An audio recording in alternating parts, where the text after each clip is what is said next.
Yeah, okay. First, I would like to introduce myself. So, my name is Nidhi, and I am working with Sisters Living Works from month of February, where I am working as program coordinator, and I have my master's in psychology from University of Edinburgh, from Scotland. Okay.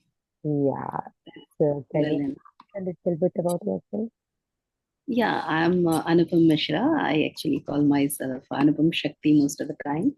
So I have been dealing with especially the teenagers for the last 20 years. And while dealing with them, I entered into the field of psychology, and I learned all the kind of psychotherapies.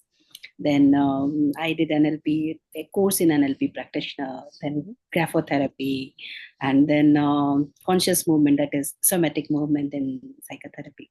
So with all these things, I just try to be with the people I'm dealing with, and in whatever way I can help them. So it's basically helping myself. And while I was helping myself, I was working for myself. I just got this purpose to help others as well. Oh, that's really sweet to hear. Okay, so as we know, thank you for your introduction. So yeah, as we know that this is Mental Health Month, right? So right now, the Mhm. as you mentioned that you're working with teenagers, right? So majorly, teenagers and young adults, they are the population who are getting affected a lot by Mhm. social media and even the like they don't know the still they don't know the difference between addiction and what is just like they're using it for relaxation or addiction. So can we discuss a little bit on that? Yeah, sure. I'm here Yeah. for that. Okay. So my first question for you is, and as we all know that addiction often starts as a way to cope or just used as relaxation.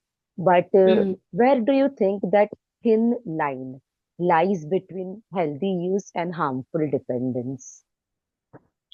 Look, whatever we do for a living, and which helps in our daily chores, in daily activities, that's just our habit.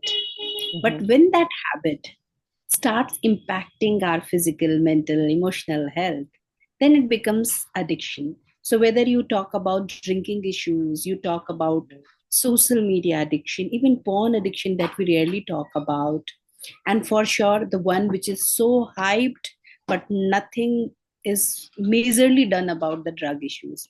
We are still, as a I don't know, researchers have planned a lot to work on drugs and working on them. Even government is doing a lot, but somehow that's such a big racket that the popularity is much more than working for those people who are really affected by it. So generally, who get into that trap, it's like a kind of cancer. Which, like cancer, we have got at least help, but for drug addiction, I mean, such kind of addiction we are not getting. So yesterday only, I was in a conversation with someone who has been wandering throughout India, Mm-hmm. and because he was a kind of spiritual seeker, he kept on spending his time in most of the pilgrimage. You must be aware that on those sites there are people who are addicted, and they really want the solution, they want the help, they're seeking it. But what he said, that what whoever he found, wherever he found, they were all helpless and there was no help available. The family tried, the kind of they were kept in rehab.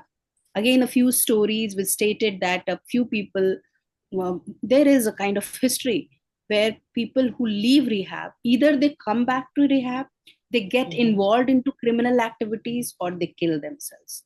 So these kind of data actually makes us feel like, really, are we so incapable of working on all those things?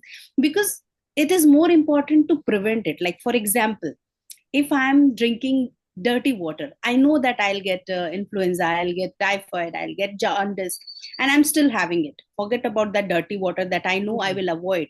That golgappa, street golgappa, which is so mouth watering, the smell, the kind of the sight, and we really want to just engulf it, forgetting that whatever it does, let it do. Mm-hmm. The impact is real. If we don't avoid that temptation, it will remain throughout as the kind of all the kind of impact which will be there on the body. Similarly, if you are talking about that thin line, Drinking for pleasure, yes, for sure. If you have that habit of drinking at least a peg every night, that is not going to harm you. If you have that control and it is not impacting your health, any kind of health, it's okay, because that you have taken as water, that is not hurting you. Whatever you are doing, if it is not hurting you in any way, people around you anyway, that's just a habit of yours. So that habit, when it becomes addiction, that is because drink is such thing where you keep on upgrading yourself. No, that's really so true. And the example you gave with that, Golgappa and thing, that's actually very true. Like, so we start with pleasure, just like as a moment of pleasure, but then it Hmm. becomes a habit. And that Right, is what is really very harmful for us as well. right. And even I think, and like I would like your views as well, the stigma in Hmm. regards with, to ask for help. Like if, let's say, Hmm. I'm suffering from addiction issues, like Hmm. whatsoever it might be. Like the addiction, the stigma in regards of addiction, like, even the thinking we have that log kya kahenge, right? So Hmm. that also again, restrain us to ask for help. So that is also something like, which even blows my mind as well, that helping, like seeking help should become like really very normalized. Like it should, like we all should normalize it. That helping, asking for help is okay. As we go to doctors, right, for if we get any physical Right. health problems. But if we have to go for a psychologist, if you have any mental health problems, it again, like people literally resist themselves to going from there. So yeah, that's actually very true that the stigma is something which we also need to break as well, right? Yeah, so it is like when you say that we need help, it is very important to go for help, and that kind of stereotype, that kind of stigma what you're talking about is prohibiting the people to come to the health professionals.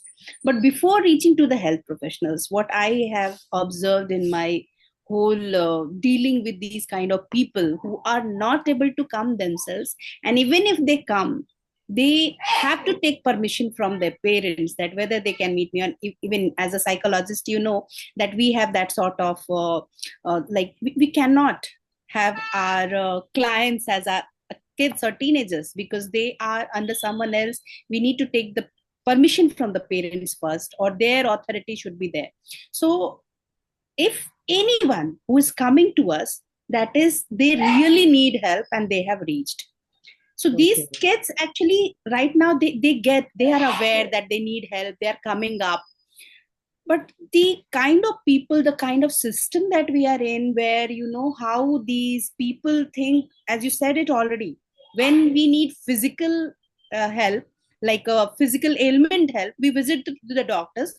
But going to the psychologist is always considered as you are a mad and you are going to get some sort of electric shock, isn't it? So So true. right now when we say, at first, as a psychologist, as a kind of health professionals, it's our duty to let them understand about, first they aware about their health. If they know that this kind of sensation is really abnormal, not normal, so So just understanding that if I am getting a kind of palpitation after running, that's normal. If I'm getting a palpitation that is before the stage, that stage fright is normal. That's not something to worry about. You don't need to visit a psychologist for that. But when it is continuous in every situation, maybe you are meeting someone, and every time you meet that person and you have that sort of palpitation and you're not able to control it, and because of that, it is creating an impact in your daily habit, daily things, then you do need to see a mind doctor, so or true. emotional doctor, we should say. So true. Yeah. So, my second question is in regard with that only. Like many people, they feel that they can manage their habits on their own. Okay. So, in your view, how can someone identify when self-awareness isn't enough and professional help becomes necessary? So it's at the same point of time, like just now I was talking about it, that when we find that it is really not easy for me to cope up with this situation, Hmm. every day I'm working, every day I am okay when I take some sort of healthy measures. Either it is about headache, it is about that heartache, it is about that dizziness, and I don't have any reason, all my tests are normal, and I feel it on regular interval, and maybe because of some particular situation, maybe because of some particular person, or maybe because of some thought which is going on knowingly or unknowingly within our mind, like consciously or subconsciously. So we are not aware. At that time we really need to seek help from the professional. Okay. So yes, for sure, you can work on your own as well when you feel that it is like how people do when they have a simple headache. They think that they will have a disprin and it will be okay, or they think that they might Hmm. rest a little bit and it would be okay. So similarly, if you feel that if you are walking for some time and then you feel comfortable, relaxed, and okay, yes, that's Hmm. your methodology of working with it. But when it is consistent and every time it is coming up, Hmm. then there is something which needs to be notified and worked upon. Okay, so you are saying that when like something like this, like let's say if I am addicted to something and that is affecting my daily routine, like in Hmm. relation with work, college, school, or anything, my personal relationships as well, like with family, friends. So if it is affecting that as well, so that is the time I need to visit someone. I need to really seek help, right? Okay. Okay. So what do you think? How important is being conscious of our emotions in preventing addictive patterns? Like, knowing when we are using social media to escape rather than to connect or just, relax yourself. For that, I have just gathered a few data Mm-hmm. because I really need to talk about all these things with the data that is available on internet. That is really shocking. All the kind of statistics that WHO has that are like our nation doesn't have that much of data, and I hope because I am also a part of Sisters Living Works, how much people are really working on data, and that is always insufficient. So I was surprised to see that when it was talked about global social media addiction, it is showing 17 to 18% of our population, the Mm-hmm. world population. You can imagine the smartphone 27%. But surprisingly, what is the reality? Every time you see people on train, on metro, wherever they are engrossed, I saw people getting into the lift with the mobile in their eyes, coming out of the lift with the mobile in their eyes. Every moment they are stick to it. People in the metro, they are working on laptop. So I'm not Yeah. telling it is an addiction. Maybe they are doing their work, maybe they are doing something constructive. But when we talk about addiction, how much you are really using this. So social media addiction, mobile addiction, Mm-hmm. or as we were talking about the other things like drinking addiction and all. So I will just separate both of them and then show you that how both of them are really important to be worked upon, but what is to be noticed first. So based on the global addiction, you see 17 to 18% I shared, and drinking is 22.4%. And this is based on the data from house to house survey. Like, Yeah. just imagine house to house survey, how much authentic it can be It today. can be Someone is coming to obviously. me and asking, are you addicted to this? No, I am not. Why will I share to someone who is coming for the survey that I am addicted to this thing, or I am facing issues because of this, to a stranger? And so many other things. Even I searched on this thing, which is actually surprising for me, where porn addiction has been shown as 0.2%. Oh, And the survey shows it's world's is 8.3% people use it. 8.3% use it. Look at the 100%. data. And the real data, the viewers data of just one site, Pornhub website, shows 5.25 billion visits per month. Yeah. Now just look at the data. Where is that percentage? What is this percentage of the world population that is really visiting? So this is about the Okay. authenticity of the data available today. And right now, whichever issue we are talking about, it is first about awareness, consciousness, acceptance. So with this data, I was just trying to show you that how people are not yet ready to accept that I'm addicted. I need help. Exactly. I need to Yeah. come out of the situation. Again, this happens when you are really addicted. Let's go back. When the person is not addicted and it is taking it just on regular interval, like for example, we are using Zoom right now. That is the required thing. And maybe even if we are using Zoom throughout the day, but that's our profession, that we are working Yes, something on it. yes, Just totally. imagine that unnecessarily I am trying to connect with everyone in the world without any reason, chit chatting, like those kind of people who are standing on the door and then trying to interact whatever they feel like. So this kind of conversation is not helping us in any way, but Hmm. at least it is not hurting us in any way. While you're talking about social media addiction, it is ruining your mental health, it is ruining your emotional health, it is squeezing you out, draining you out, and drinking issues, that is already Yes. visible. Social media, Mhm. at least people are not visible at this point of time, how it is draining them out. But when we talk about drinking issues, you see how much problematic it is, how people are really ruining not just their health, but also their families' health. So when we're talking about this, so majorly, I have seen the social media addiction or like any kind of addiction. I have seen it is majorly in young population, maybe teenagers or maybe young adults, like up to 25, 26-year old. So I have seen the main data between them, like 13, 14 to 25 to 26 years old, right? So what do you think about that? Like, can you share some views on that? Like on teenagers? Teenagers generally use it. That is also another issue I really wanted to highlight. Whenever we see someone using social media, it doesn't mean that person is really addicted to it. Hmm. Because I have a few students whose parents are really worried about their addiction. Like the child is always engrossed in the mobile phone, always on social media. But when you look at the authenticity from the child's point of view, you'll find that child is not addicted.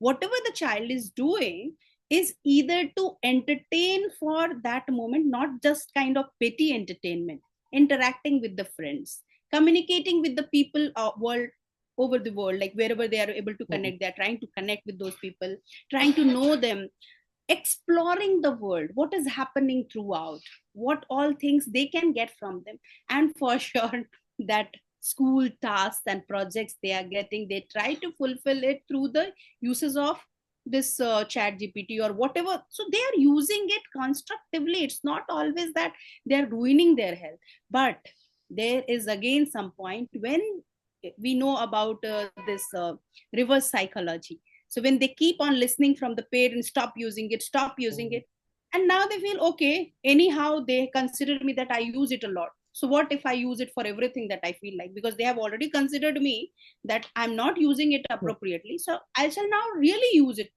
in such a way that they are not bothered about, and they keep on surfing to all those things, that just to escape this kind Hmm. of stress, just to Hmm. escape this kind of pressure, just to escape all these kind of allegations. So at that point of time, they get more engrossed in all those things that they should not get Hmm. into. So it So is true. about the misunderstanding, the gap in the communication between the parents and the student, and the consistent allegation for what they have not really done. Yes, that's actually true. So, like, the main thing I brought this about teenagers thing. So, I read a news in between where like a child was having an exam. Okay, like it was his final exam. He was a 13-year-old teenager, and his mom told him not to use phone and like study. Don't use phone. Don't play games. And what she did is she took away the phone from him, and that the child got so angry and so restless that he started hitting his mother. He even slapped his mother for one or two times. So, what do you think at this time? Like at this moment, like as teenager is very, vulnerable, vulnerable, like age group. So, what parents can do differently in these cases? Because yeah, it was important for him to study as well, but then too, I think something like maybe if parent could have used some other, approach to maybe tell him. So, like, what do you think? What parents can do differently here? That was the Very question I good wanted to question. And I guess you have already given the response to this question, what you asked. That whenever this happens, when you said it already, that the child was using the phone, it was taken away without say. like just telling that you are not using it properly, you are misusing it. So I am taking it away. So just suddenly taking it away without any sort of notification, without any sort of I will tell you just another story. Forget about the teenager and parent story. It's an employee and the boss story. Okay, so the employee is working in some organization, and the as usual, the boss is boss has given all the tasks, the employee is doing everything whatever is possible based on his or her capability. One fine day the boss comes and tells that you're not doing anything, our work is not completed on time, you are not a fit person, just give your laptop, give your mobile, takes everything away. And that employee is still asked to do the job. Now tell me, in this Yeah. situation, what will the employee do? Either it will revolt, retaliate, Hmm. escape, isn't Hmm. it? Yes, Similarly, totally. look at this child. Yes, for sure, it is very different situation. But isn't it that authoritative parent who is trying to tell that child, what I'm telling, do this, or else you are out of the world, or else you won't get this. So in this situation, actually the parent also needs to understand there is not just Mhm. snatching away the thing from that person. The parent needs to sit, needs to talk. And at first, if we talk again, we need to go back, who has given the access, why are these kids so much engrossed into it, why are these kids so much dependent on it, who has done that, are you ready to give that time and effort to work with all the kind of social media things, all the kind of research that they are doing? If not, then let them go ahead. Or again, we have to work accordingly to find out several ways, Hmm. channelizing it. You have to give a time limit, that this is the time, within this time if you don't finish it, I'll be taking it away. So randomly if you are taking, it is kind of great bonding that they have built. It's a kind of, you just imagine that kind of love affair where the Mhm. people used to have when they were really like, even I'm talking about that kind of love affair where it was a religious conflict or something, and both the parents were not ready, but the kids used to run away, forgetting about the family, breaking all the bondages. So isn't this the same situation where this phone has become that intimate friend, and you are telling that give me this friend? Now that doesn't matter whether the friend is good or bad, the Hmm. person is really attached to it and you are snatching it away. So you have to first give a reason, you have to sit and work on it, you cannot Hmm. randomly take it away. It's like someone is who is a drunkard and suddenly you are taking the drinks away. That the body will also give up, the body will also retaliate. Yeah, right. So, maybe so to again slow the process down and to again Right, build healthy boundaries as well. Healthy boundaries right, is something which is really very right, important because right. kids, like if the kid is this like 13, 14-year-old or maybe anyone, they won't like if, you don't take their Hmm. permission and you just snatch things away from them. So, yeah, I think so again, building healthy boundaries is also very important and building healthy relationship overall is really something which every parent should work on, right? Okay. Okay. So, social media, like as we were talking about, like like if the people who are not addicted, like we all don't know that if it is harmful or harmless. So, but it can, it does affect our mood and self-worth as well. So, like for example, if I'm saying a girl who has like, that perfect body and stuff. So I might feel like, what am I doing? How do I look? Right? So it affects our mood and self-worth as well. So, what are some warning signs that our online usage, like if we are using social media, like it is becoming addictive now, that like I am somewhere which is really very unhealthy. So how do we identify that? So like what are the warning signs for this? It's really very important question, and it is important for all the people who are using social media to understand where is that healthy boundary. So if I am looking at my, I'm talking to you, I'm taking out my phone to just check, oh, someone has messaged me or not. I'm free for a moment. I'm Hmm. in the metro. Every moment I'm visiting all the websites just to check if someone has messaged me, if there is some like, if there is some comment. I'm going up again and again to find it out. This is addiction. Again, let's make it severe. You are unnecessarily scrolling those kind of reels, videos, and keep on moving. So those kind of seconds reels started with 1 hour videos to 30 minutes, then 15 minutes, 10 minutes, 2 minutes, 3 minutes, and right now it is moved to 10 seconds. So you're just scrolling, not even taking 10 seconds, moving. This is a disease. This is really hurting you if you are doing it again and again. If you are doing it for few minutes just for kind of a momentary satisfaction, momentary engagement, that's okay. But if you are doing it consistently, it is giving you that instant dopamine, and that instant dopamine is not healthy, my dear friends, because Yes. at some point of time you won't get the dopamine when it is really required. And all the kind of relaxation, that peace will go away. You won't get healthy sleep, you won't get healthy laughter, you won't be able to communicate with anyone properly. So better, Mm, whenever you find that unnecessarily you are visiting and going checking your mobile, so make a habit. If I have to check, I'll check after this interval. Yes, for sure, like a few professionals who are there, even like I am in the teaching profession, and here we keep on getting the messages, so we have to mm, check. But it's not necessary that every moment I'll take the mobile and then check mm. what message is there. So this is one thing, and the second thing is whether I am able to sleep at time. For Oh, example, my yeah. timing is to sleep at 10, and I am extending it every day to 11, Mm-hmm. 12, sometimes even 1, and that is happening with everyone. I won't say again just teenagers. Yes, Most of every. the people get into it where they keep on scrolling, they keep on looking at all the things, killing their sleep at that point where they should be Mm, really sleeping. So these are the signs where they need to work on it, and this impacts your daily life where you mm, become yes. irritated Mhm. because you're not getting relaxation, you're not able to work on yourself, and you are irritated all the time that even you don't get into conversation, you get into arguments. Yes, right. So that's actually very true. Like when we are again, when it is affecting our daily routine as well, right? I would even like to highlight one point here, the AI. The usage of AI has increased a lot right now. People has lost their creativity, right? Like nowadays, people's mind is not working without AI. So, like what views do you have on AI? And like you know that it had some Ghibli art and something, and due to which lots of crime also happened.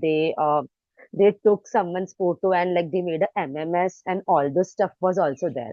So what do you think, like how alarming like this issue is now? It's my personal opinion in it, which I would be sharing right Mm-hmm. now. Again, I don't include any study anywhere. It's my personal opinion. So, what I feel, I will go back to the year 2000, where an MMS clip was leaked by a 10th grader. Mm-hmm. And that time, MMS has just come in public, and this girl has leaked her video just to show her parents that she doesn't care about them. She can do whatever she feels like. So now look at the situation. We are talking about the year 2000, 25 years ago. 25 And years right back. now, things have not changed. The kind of people, the kind of human mindset, that's the same. So if it is coming out, for sure, if you look at it, that doesn't harm an individual. It is the people who are pestering and telling that how come she does that, how come she has become that. So just now, forget about that MMS clip. Think about this little kid who has come into Amitabh Bachchan's show, and he Yeah. was so rude, where he said that I don't want to know about your rules, don't tell me about your rules, and he didn't win anything, and people are clapping, oh, rude kid, you went off so easily. But how come they forget this is just a kid? What kind of life they are giving to this kid? What kind of publicity this child is getting? What kind of child he will become? He's just Mm-hmm. 10. And this 10-year-old child, how he is that? How are you forgetting? Maybe this kind of attitude has given him appreciation. Because of Mm-hmm. this, he has reached to this Karorpati. Yes. He's so intelligent that he is praised in his class by his Mm-hmm. teacher, by his parents, and he has always been like allowed to sit on that pedestal where everyone was appreciating him. And right Yes. now you are cursing him for his rudeness. Persecution. So rude. You are the one responsible. So why I'm trying to tell you, it's all about our perception with which we are looking at the nude picture, Mind. the nude things. It's all in the mind. Mind. So it's just a Totally. picture, I believe that. So I just wanted to Hmm. show you that's normal. If That's someone is normal. willing to Yes. share or whatever that person is doing, it's normal. In reality, we are the same. It's your wish, whatever you are considering it. Now, the second point, when we are talking about how much to rely on AI, and whether this AI is our friend or enemy. I will Hmm. again go back to our history. Science is a boon or bane? This kind of question was there every year. So I'm talking Hmm. about the same year when I was in 10th grade and I was getting all those essays. So that time it was whether the science is boon or bane. Then came TV is boon or bane. Then came mobile is boon or bane. And now we are talking about AI is boon AI, or bane. yes. So, my dear friend, it's all about how we are using How it. we are used AI can to it. be our best friend, it can be our worst enemy. So there are many movies inspired from that. Even one Rajnikant's movie that Mhm. showed about it in Robot movie, where it showed that Chiti house was so sweet, cute, such a brilliant friend. But when it became disastrous, the enemy, it was ready to ruin the whole In the world. world. So it's all up to us. How are Yes, we making this Ravan or Ram? Again, in Ravan movie, it was shown the same Ram and Ravan. This is all up to us. What kind of uses we are yes. into? Yeah, so again here again comes in the boundaries. Like the healthy boundary is something which is really very, very important. And again, yeah, it is again upon on usage and our perception, how we are looking at things, right? Okay. Okay, so my last question for you would be, what do you think, what steps an individual can take to build a healthier balance, like between staying aware of their emotion, managing the usage, and knowing that it is okay to ask for help? So I will express it in five simple points that I have jotted down. So at first, the basic thing is, which I keep on rotating and keep on reiterating every time, that it is all about acceptance. So when you accept it, acknowledge it, this is the problem. Like if I'm scrolling again and again, I don't realize it, that doesn't make any difference. But the moment I notice, oh my God, it is not helping me out. Oh my God, this is causing all the kind of irritation. That acknowledgement will help me. And then the second step comes where I'll pause, I'll think, what can I do to channelize this? Again, I'll go back and talk about that question where you talked about drinking. So if I have this drinking issue, I need to check how is it impacting me and my family. And then I work on how I can really stop and channelize this energy. So Mm, when I go and I have the craving of drinking, what else can I do? Similarly, if I have this craving to scroll on the social media, what else can I do? And then comes the expression, journaling, somatic movements, listening to the songs, whatever is our way of expression, because we all are humans, we are gifted with our mm, unique language. So in our unique language, sing, dance, whatever way you want to express, talk to your friend, just express it out. And then connect with the people who are really helping you out, mm, because you are the best just to find out who are the ones who are really taking you to the bar and make you drink again and again, mm, and who are the ones who are helping you to channelize your energy, and instead of the bar, taking you to some place where you are really able to have same kind of fun, but without losing your power, you're losing your energy. And then if you really think these all things are not helping you out, then comes our next remedy: seek help from a professional. And when you seek help from the professional, for sure you will be able to start working on again, looking at your whole step, and maybe you will be able to move further. Again, this is very important point that we all as health professional need to share with people. Like the moment we took the pill, we feel that our headache is gone. It's not like that. It's not like that you asked a question to AI and the AI is responding you with all the responses. So whenever you are visiting, it takes a kind of procedure to help you work on your system. So no, totally understandable that it is like so like majorly to normalize all those things and to understand by yourself like okay, now this is the boundary I need to draw here, right? right, And then if we are not able to, manage all these things by ourselves, then we have to go and see a psychologist. right. Okay, so that was really very good to have this conversation with you. You gave lots of wonderful insights, and this might help all the viewers as well. Even like all the age group, young adults, teenagers, adults, everyone. So thank you so much for your time and for your wonderful insights. Yeah, thank you so much. Have a good day Thank you ahead. so much, Nikki, for this wonderful conversation and also for bringing this up. And I'm really delightful that Sisters Living Works is doing so many things using this platform. I will just put my request as well that we can have some sort of discussion where we all are coming together and trying to find out if we can really do something all together to create an impact for all these kind of people who need us badly. It's not just about our profession. I'm actually not into this profession. This is my passion, this is my Mhm. purpose of life. So how are we really contributing to it? How are we really putting our energy so that cumulative energy, I'm telling, if I'm doing Hmm. it alone, maybe, as I told you, it is my personal opinion, I might be helping, not be helping in whatever way. Maybe there are some better researches which are done and with which we can really reach to more and more people. So that would be great. So we should have such sort of conversations, such sort of collaboration, and much more of discussions. Sure, no, sure, sure. We could definitely do that. Yeah, we can definitely Thank do you that. so much, That will Nikki. help Have a everyone. yeah, Yeah. have Thank a you great so day. much, Anupam. And Thank you thank you so so much much. for your sorry, thank you so much for your beautiful questions, which has really made the people mm, like that will help them all. Yeah, and thank you for you sharing your wonderful insights and your knowledge as well. So that was really very like good and insightful conversation. Thank you so much. Have a good day. Have a good day. I was just looking at the Bye. time and I was feeling that it's going away. Okay, bye. Sure. Thank you. Have a good day. Bye bye.